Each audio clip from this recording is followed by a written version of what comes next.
This is a personal ranking of the Xeno games from worst to best in preparation for Xenoblade Chronicles 3.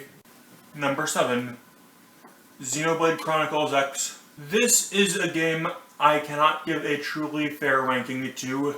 Xenoblade X was the first game to come out after I became a fan of the franchise, and as a result, I hung on every bit of news and had so many expectations that no game could live up to.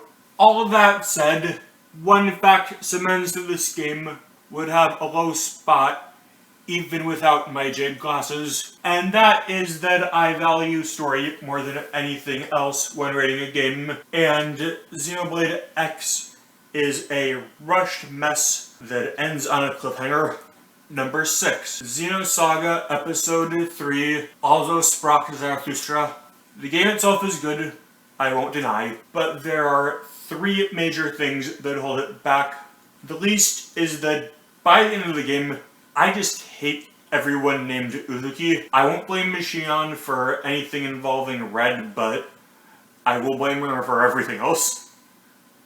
Another thing that holds back the game is missing Nier and Pied Piper. Without those, it is a lot harder to follow things. But the big problem for me is this. Well, all Xeno games use religion to some extent or another. Saga 3 is the only game to use it in a way that I find offensive.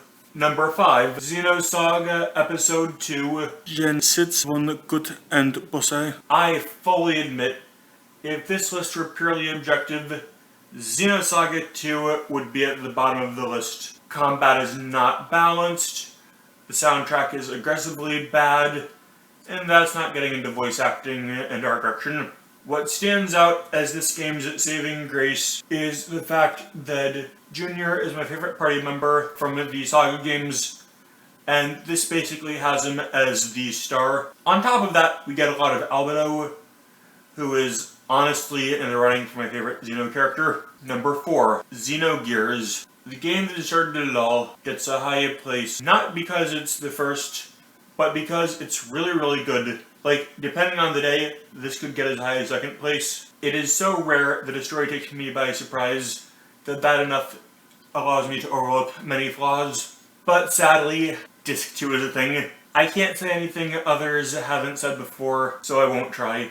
I will say, however, that Faye and Ramses are some of the best characters ever to grace fiction. Number 3, Xenoblade Chronicles 2 and Xenoblade Chronicles 2 Torna, the Golden Country. I'm going to have these share a slot because they are ultimately one story. That said, if Torna was its own game, it could honestly rival the top slot. Out of every game on this list, Xenoblade 2 is the one where my views have changed the most over time. When it first came out, I hated it. Jin and Malice both fell flat, and the final boss lost a lot of points for me. But as time went on, I warmed to the game and started to see it as its own thing. And when the Torna DLC came out, that undid a lot of my problems. Number 2, Xenosaga Episode 1, Der Wille der Macht. Depending on the day, this game could fall as low as 4th place, but it's still fun. Xenosaga 1 gets a lot of points for being able to stand on its own without any knowledge of the rest of Xeno, which is surprisingly rare, but where the game really shines is its character interaction. I already mentioned my love of Junior and Albedo, but I could go on for a very long time about my love of Cherenkov.